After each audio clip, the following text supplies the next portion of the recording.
demi-pension. Donc je vous fais cette vidéo là tout simplement parce qu'une personne sur Ask m'a posé une question sur comment j'avais pu trouver Atzaro, comment ça s'était passé, etc. Et donc je me suis dit que ce serait pas mal de vous faire ou de vous refaire une petite vidéo explicative sur comment on choisit sa demi-pension. Et voilà. Donc pour ceux qui ne le savent pas, j'avais déjà fait une vidéo sur la demi-pension, donc ce que c'était réellement la demi-pension.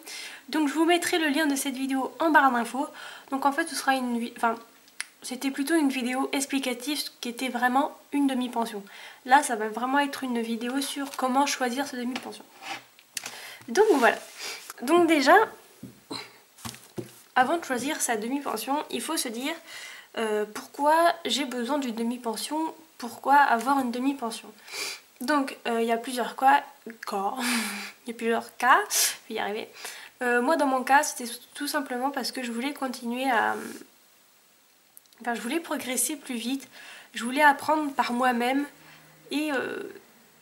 voilà, je voulais avoir un peu plus de responsabilité qu'avec les chevaux de club. Avec les chevaux de club, c'est pas qu'on n'a pas de responsabilité, mais je veux dire, on arrive, on les prépare, on les monte, on les remet, et voilà. Tandis qu'avoir un cheval en demi-pension, c'est beaucoup plus compliqué, c'est comme si on avait notre propre cheval. C'est vrai que pour ceux qui veulent avoir, qui plus tard veulent avoir leurs propres chevaux, ou cheval, enfin voilà, ça dépend. C'est vrai que c'est bien de passer avant, par une demi-pension, pour se rendre compte ce qui est vraiment d'avoir un cheval, etc. Je ne parle pas français là aujourd'hui, c'est terrible, c'est horrible.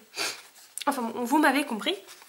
Donc voilà, dans mon cas c'était parce que je voulais progresser plus vite et je voulais avoir une approche un peu plus différente de l'équitation. Après il y a un deuxième cas, ce sont les personnes qui veulent avoir leurs propres chevaux ou cheval et qui vont se tourner vers une demi-pension pour faire un essai, pour voir ce qu'est réellement d'avoir son propre cheval. Et qui vont se rendre compte par eux-mêmes, voilà, avant de faire l'achat de leur cheval ou chevaux, ça dépend si vous en avez un ou plusieurs. Donc voilà, donc la première question c'est à se dire, c'est pourquoi on veut une demi-pension et ce que ça va nous apporter. Ensuite, la deuxième question qu'il faut se poser, c'est le prix, donc le budget qu'on va y mettre dans cette demi-pension. Alors, la demi-pension varie énormément.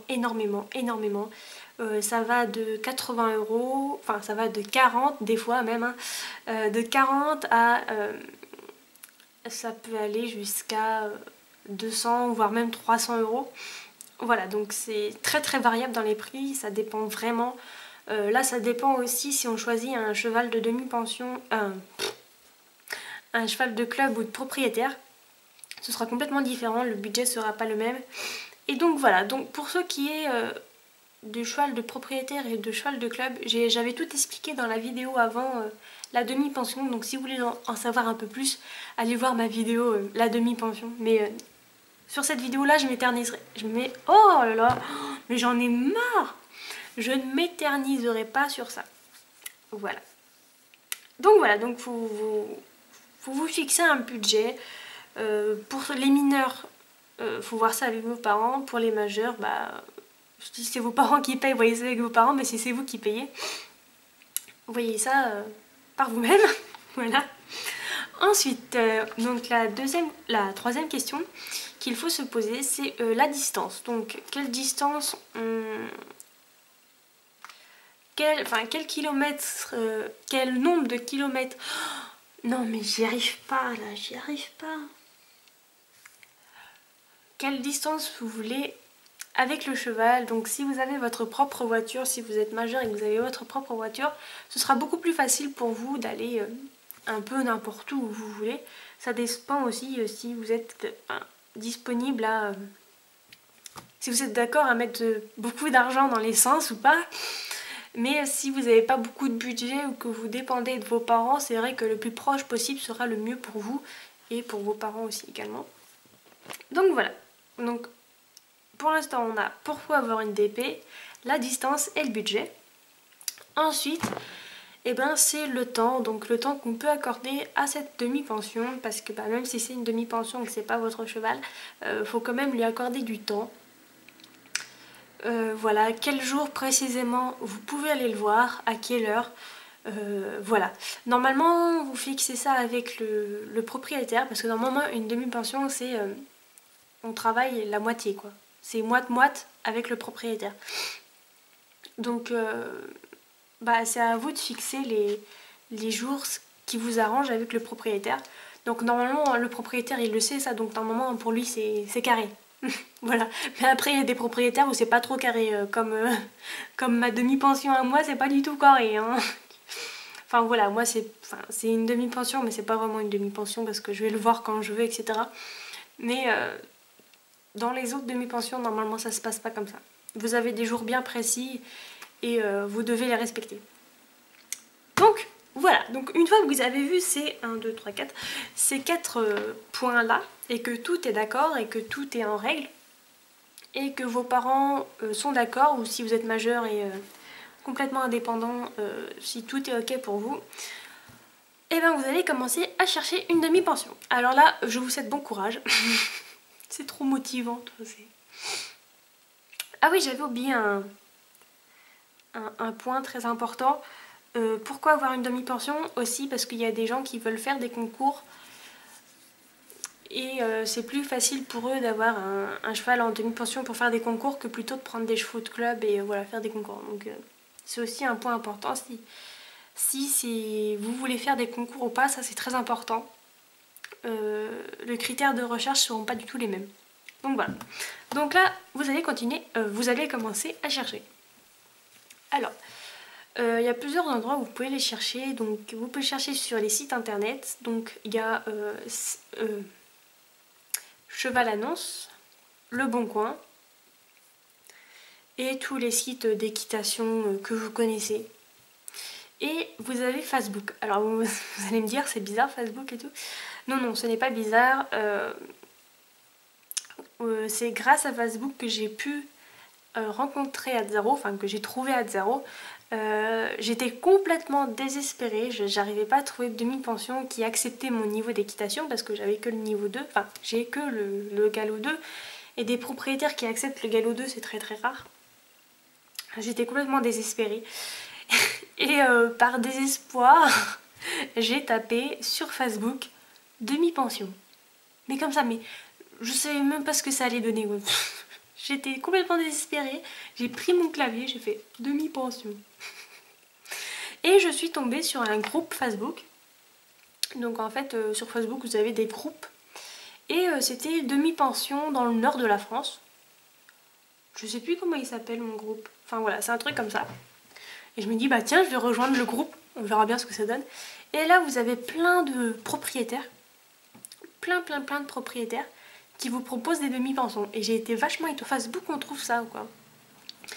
Et donc, bah, j'ai regardé. Et là, je tombe sur un Afflinger. Oh, ouais, très très beau, il me plaisait énormément. Et j'ai regardé la ville et c'était tout proche de chez moi. Je me suis dit, ouh là là là là là là. Bon, alors bah du coup, je regarde l'annonce. Ça me convenait à peu près. Et j'ai contacté la propriétaire en lui demandant quel galop elle acceptait. Elle m'a dit que ça lui importait peu du moment qu'on savait s'occuper d'un cheval. Et voilà. Et donc j'ai sauté sur l'occasion. Et donc voilà. Donc surtout, oula, attendez, voilà. C'est un conseil que je vous donne. Ne vous affolez pas. Prenez votre temps, mais prenez votre temps. Ça peut durer une semaine comme ça peut durer 3 ou 4 mois. Véritablement. Vaut mieux trouver un bon cheval avec qui on va vraiment s'entendre dès le début et qu'on va faire vraiment un bon truc. Et trouver aussi un propriétaire qui vous convienne. Plutôt de se précipiter, de choisir un mauvais cheval ou un mauvais cavalier, enfin un mauvais cheval pour vous, dans vos critères, hein, parce qu'il n'y a pas de mauvais chevaux, enfin voilà, quoi, vous me comprenez. Et que vous perdez votre temps à galérer et puis au final finir sur une base pas bonne et vous laisser un mauvais souvenir de la demi-pension. Ça c'est juste hors de question. C'est comme choisir son propre cheval. Quand on choisit son cheval, ça prend beaucoup de temps. C'est voilà, c'est énorme le temps. Voilà. Prenez votre temps. Cherchez sur les sites internet, voilà. Et ensuite, le deuxième point pour chercher une demi-pension, c'est de vous déplacer vous-même dans tous les centres équestres proches de chez vous et dans les écuries de propriétaires. Donc vous y allez, hein, n'ayez pas peur, ils sont là pour ça. Et regardez dans les clubhouse, et moi je sais que dans le club d'Alzaro, ils proposent beaucoup de demi-pensions. C'est les demi-pensions là-bas, c'est limite, c'est c'est le paradis. C'est le paradis des demi-pensions. Donc voilà, là où il y a des propriétaires, il y a forcément des demi-pensions, de toute façon. Donc allez-y dans les centres équestres, demandez est-ce qu'il y a des demi-pensions et tout ça, et ils vont vous donner des renseignements. Surtout dans les écuries de proprio, bah là les écuries de proprio c'est... Voilà, les demi-pensions, voilà, c'est sûr, parce qu'il y a beaucoup de propriétaires qui proposent des demi-pensions en ce moment, c'est voilà, parce que les temps sont durs, l'argent manque un peu, parce que les gens font des études ou travaillent beaucoup, donc ils ont besoin d'aide pour s'occuper de leurs chevaux. Donc voilà, déplacez-vous et cherchez sur internet. Voilà. Donc une fois que vous avez cherché et que vous avez trouvé quelque chose qui vous correspond à peu près, donc c'est le premier critère à avoir, c'est bien lire l'annonce.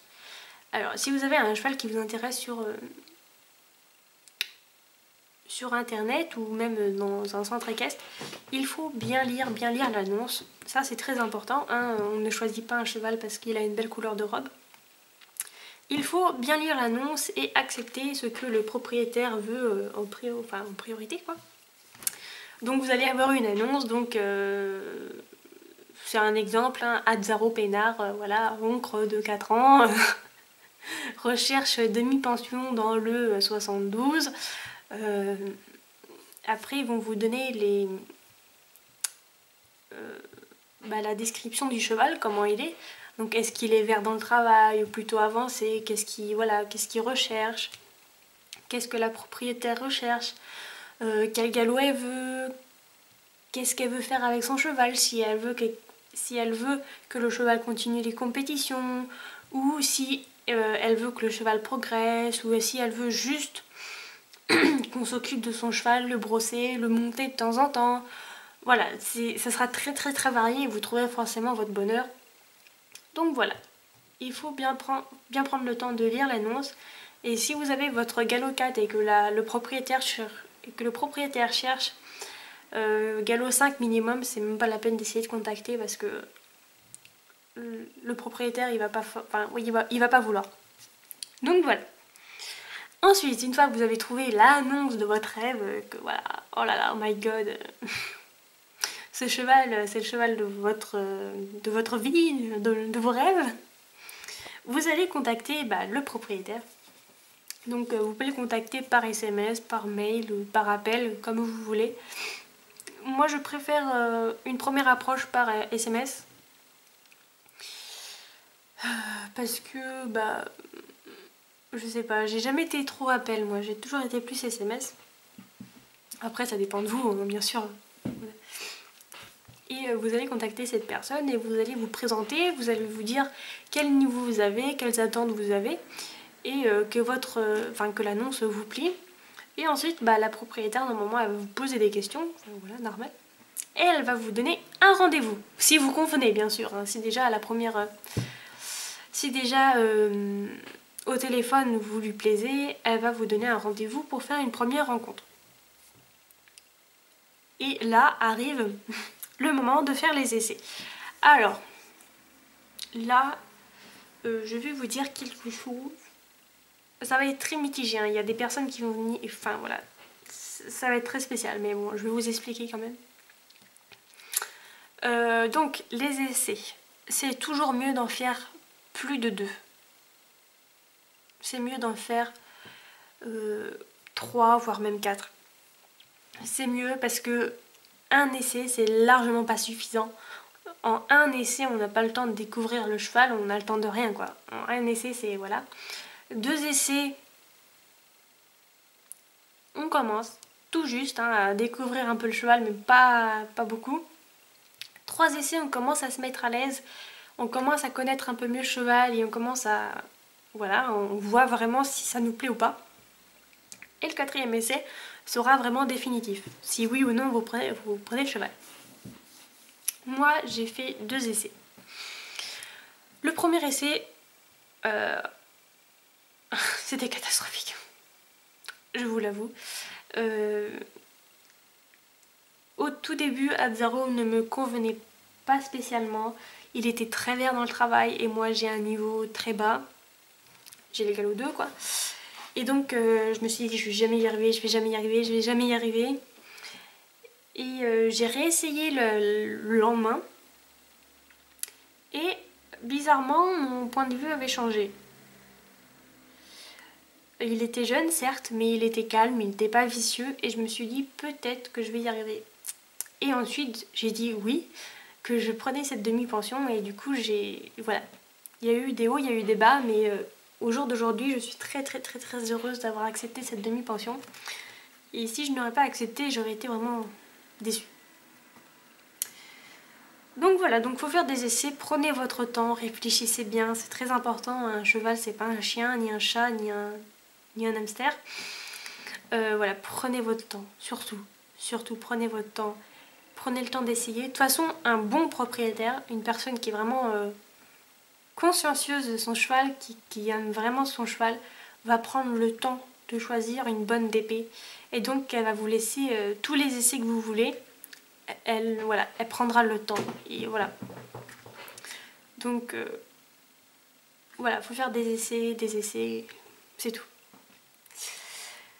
Ensuite, une fois que vous avez fait plusieurs essais, donc vous dites à la personne, enfin au propriétaire, si ce cheval vous convient ou pas, si ça vous convient et tout ça. Et le propriétaire va vous dire également si vous convenez ou pas, parce que le propriétaire il va pas vous dire oui si vous ne convenez pas à ses attentes. Donc voilà, ce sera oui ou non, voilà, ça dépend. Et là vous allez commencer, si vous vous dites, enfin si tous les deux vous dites oui, j'ai du mal à parler aujourd'hui, c'est catastrophique. Si tous les deux vous dites oui, si le propriétaire vous dites oui, vous allez parler de contrat et de comment ça se passe. Donc vous allez fixer des jours, donc les jours où le propriétaire monte et les jours où vous allez monter. Si le propriétaire vous prête son matériel, mais ça normalement c'est tous les propriétaires prêtent leur matériel parce que normalement la selle est adaptée au cheval et le filet aussi. Normalement un propriétaire ça prête toujours son matériel, donc vous inquiétez pas. Donc normalement, niveau matos, normalement vous n'avez rien à prévoir. Le propriétaire a déjà tout le matériel. Donc voilà, donc ce sera toujours ce sera surtout les jours que vous allez fixer avec le propriétaire et la somme que vous voulez. Hein, voilà. Et le propriétaire va vous dire ce qu'il veut et ce qu'il ne veut pas. Et c'est normal, hein, c'est son cheval. Et il faut accepter ce que le propriétaire veut et ce que le propriétaire ne veut pas. C'est très important. Moi par exemple, le propriétaire d'Atzaro ne veut pas que je fasse... que je lui apprenne des tours de cirque. Et je respecte et je ne l'ai jamais fait. Donc voilà. Donc ensuite, une fois que vous avez bien tout fixé, les jours, tout ça, bien précis, et ben vous allez signer un contrat. Donc c'est un contrat de demi-pension. Moi je l'ai celui de 0, mais par contre je sais plus où je l'ai mis. C'est pas bien. Je vais me punir. Je sais même pas où je l'ai mis. C'est pas grave. Mais normalement sur le contrat, soyez vigilants. Prenez le temps de lire le contrat. Parce que le contrat, voilà, ce sera tout ce que vous avez fixé avec le propriétaire, tout ce que vous avez dit avec le propriétaire, sera sur le contrat. Donc prenez bien le temps de lire avant de signer. Surtout parce que il n'y a pas toujours des propriétaires honnêtes, hein, faut se le dire. Donc lisez bien le contrat et si tout est d'accord de votre côté et si tout est d'accord du côté du propriétaire, et ben vous signez. Et puis voilà, donc la demi-pension est à vous et voilà. Donc j'espère avoir répondu à toutes vos questions sur la demi-pension. Si vous avez d'autres questions, surtout n'hésitez pas par commentaire. Là je répondrai bien en commentaire sur cette vidéo là parce que c'est quand même une vidéo... Voilà. Donc n'hésitez pas à laisser des commentaires en bas en commentaire et je répondrai à vos commentaires. Et voilà, bah, j'espère que cette petite vidéo vous aura plu. Et on se retrouve très prochainement pour une nouvelle vidéo. Gros bisous!